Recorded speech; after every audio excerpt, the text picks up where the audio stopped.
My name is Colin Gilfillan from Shared Enterprise CIC, which is a community interest company, and we've undertaken a formative evaluation of the project for the past 2 years. We're highly experienced evaluators, particularly in innovation programs and projects, dating back to the EU's Equal programme in the early 2000s.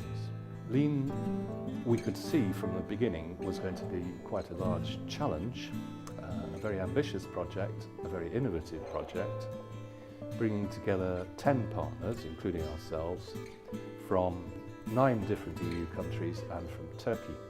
That brings challenges of its own.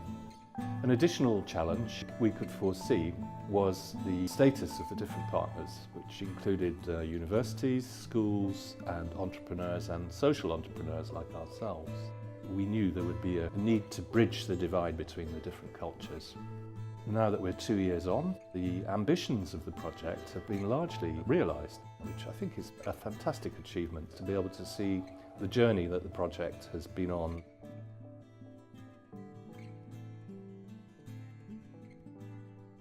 When I was born, my mother didn't succeed to get to the hospital, and I was born in the ambulance. So I was always in my way. So probably, I don't know, this is kind of destiny. I don't like to be fixed in a specific place. I am always on my way. I've always felt that I had too much energy for the educational system. I was 10 when I set up my own theatre play, and I directed the theatre play, and I was all engaged. I engaged my whole class, and the teachers were looking like, what is she doing? And I felt the flow, I felt the energy. For example, when I think back when I was younger, when I was in high school, I thought that if I learn mathematics, I need to be a mathematic person. Or, for example, I wanted to go to learn to be an actress, and I didn't get in. But nobody told me that being involved with theatre doesn't mean that I have to act myself.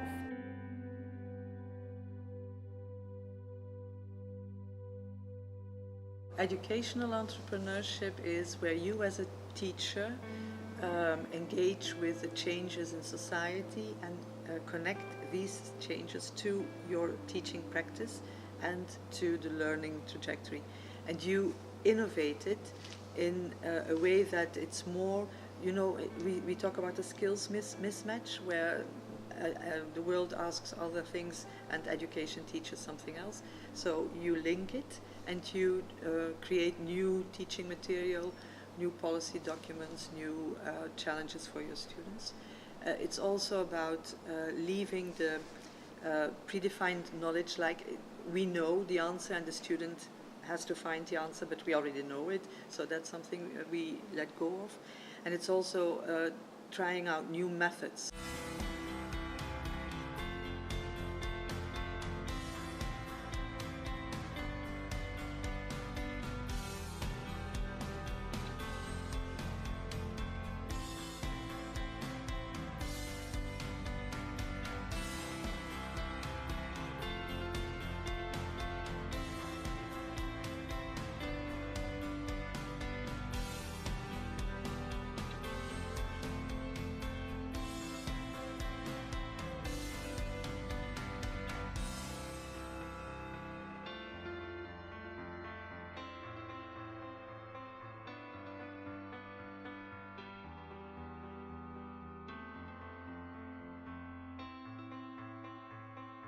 Entrepreneurship is a competence popular in this era. So my students and indeed all young people need to be aware of this competence, and they need to have this kind of skills. And so as teachers we should somehow engage these skills to our classes, each of our classes, English, math, no matter which class it is, but we should engage these skills to our classes. I think we need, in our school and maybe even Portugal, we need to change some practices. Some of the practices are, I don't know if they are old-fashioned, because sometimes I even think they are being successful, but I don't know if they are being successful for all our students. So it would be good to change something and try something new and see how it works. And if it works in other countries with other students, maybe it could be also good for our students. Besides, we have different people in this team, and usually we were working only with teachers, different types of teachers, but teachers. And I think those people, those entrepreneur people, maybe they can help us, they can give us their own perspective of things. And that is an added value in this project. Different people coming from different countries with different experiences, and also with different ideas, and maybe we can learn from them.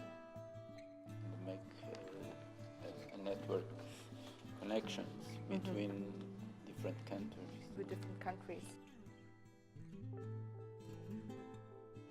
For me, it's a good challenge to work with international teams from my professional side as a facilitator, but also as having little kids at home.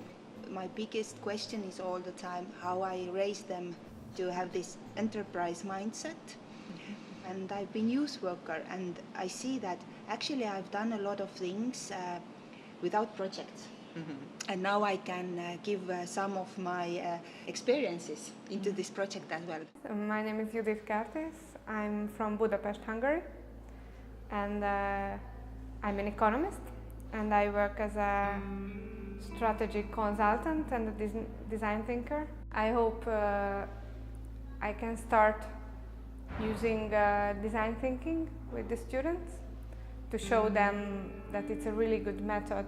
It's a really good approach to use in entrepreneurship clubs, and hopefully they can benefit from it in their life after the studies. I am an entrepreneur myself, but I also studied entrepreneurship, so I have the theoretical base, and my daily operations are also closely related to entrepreneurship. So I know what they go through, how to set up a business, what are the challenges that entrepreneurs have to cope with on a daily basis.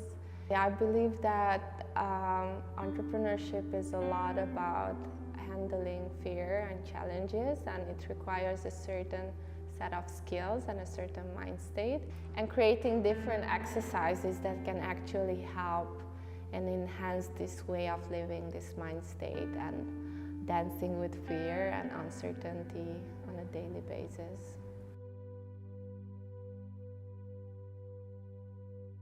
In a way, liminality means to dare to be crazy, to have crazy ideas, and to dare to push the boundaries and the limits in order to achieve something. They come up with the craziest ideas, and then they challenge you. For instance, in the Nutella class, she challenged me like, are you really going to allow this creativity? And when I said fantastic, she said, oh, I can do something with this. Liminality, I think it's when you stop something and you don't know where what you have to do, where you are.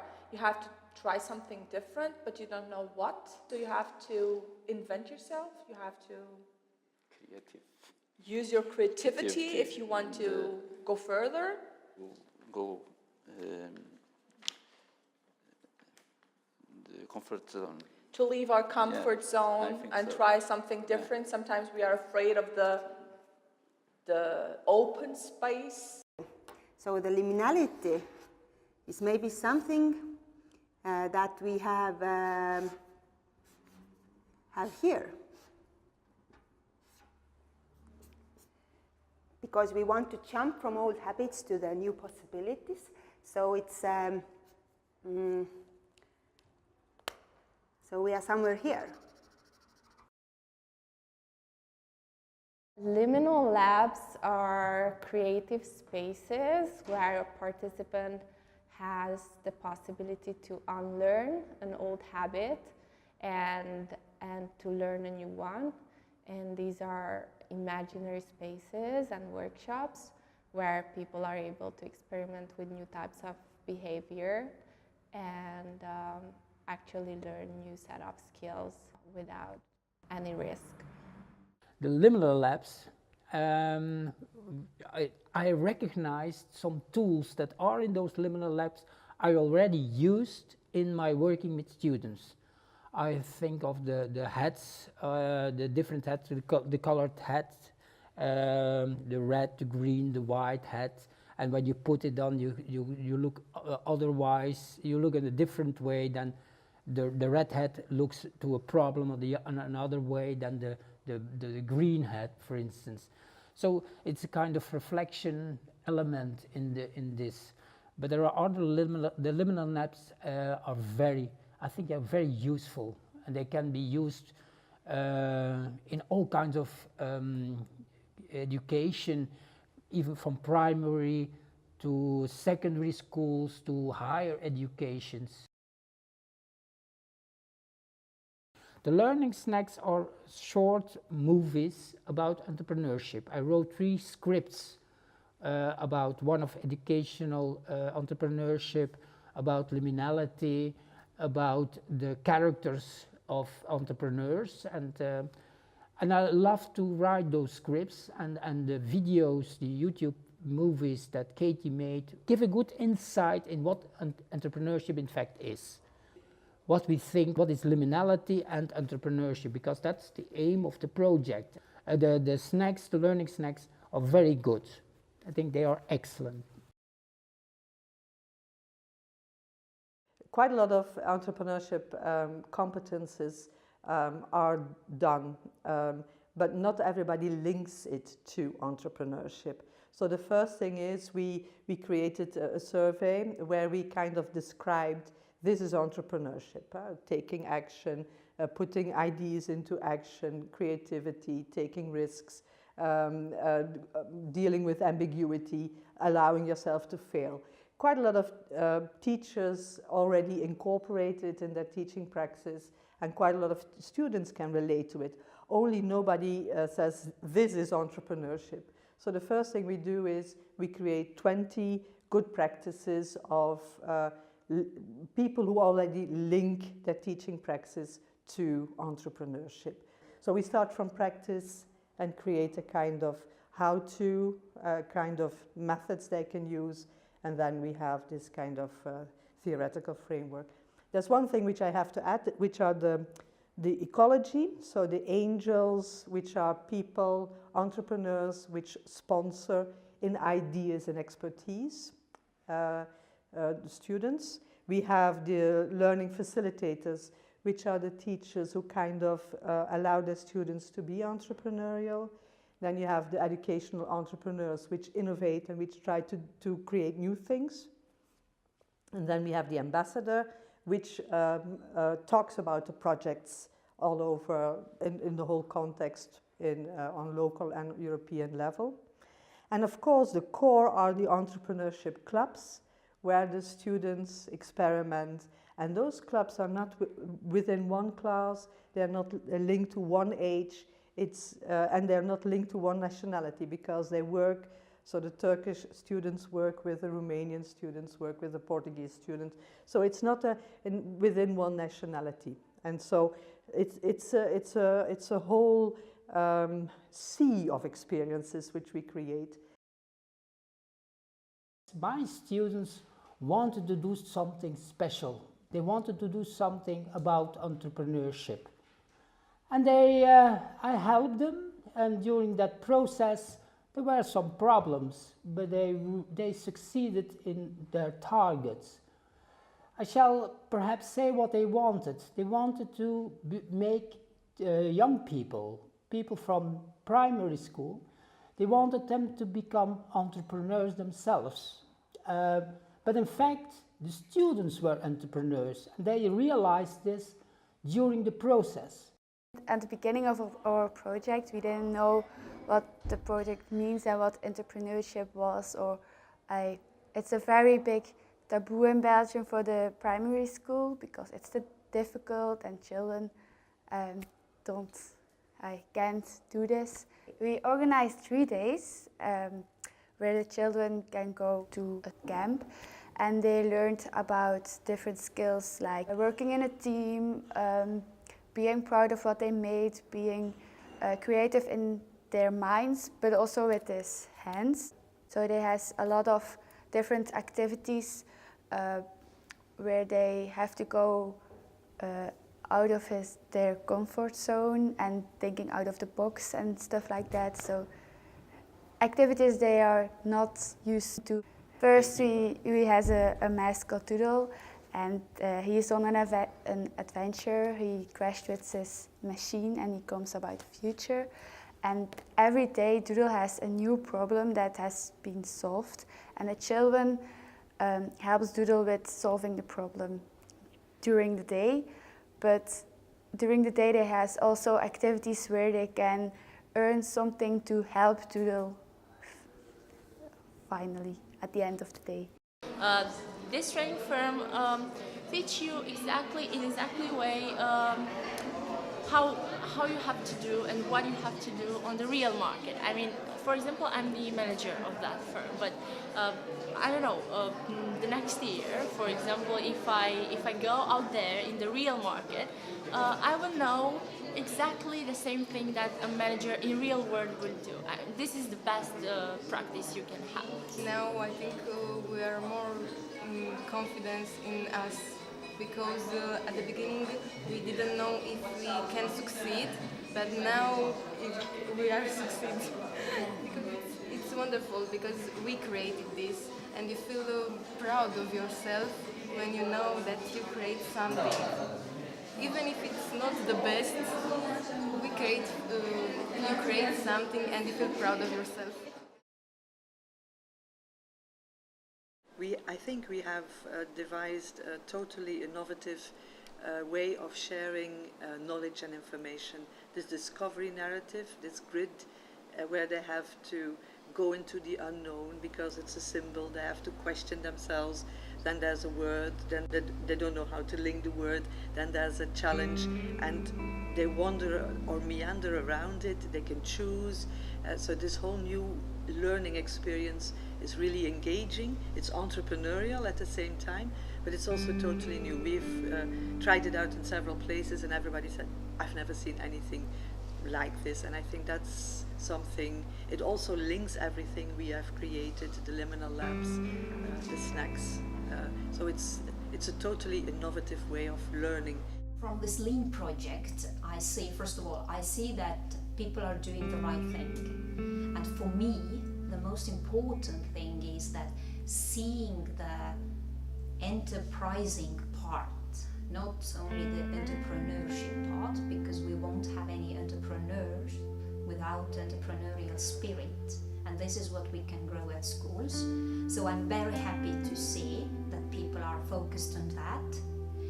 I'm happy to see that there are going to be actual tools for teachers and for students, both. I'm happy to see that people are open-minded enough to take feedback and to ask for feedback to actually create something that works. I think the next step needs to be the implementation of the LEEN methodology in schools. Entrepreneurship is my passion, I could say, because I think it's a basic thing that children should learn from parents, from school. If you have this mindset, for example, I think children don't need to learn in school to have a good job, but they should learn from school how to have opportunities in life, to maybe start something their own. And from this project I really hope that students, children, youngsters will benefit the most. So we come up with something that is really making sense and making difference. Yeah. It's clear that the project partnership has grown and developed over the past 2 years. Going forward, I think the potential of the project to influence entrepreneurial education across Europe is significant. It's possibly the first project which has been quite so ambitious and has tried to do quite so many things under the Erasmus Plus Key Action 2 programme. One can only commend the partners for having stuck with their tasks and for seeing things through to the end whilst having a lot of fun at the same time.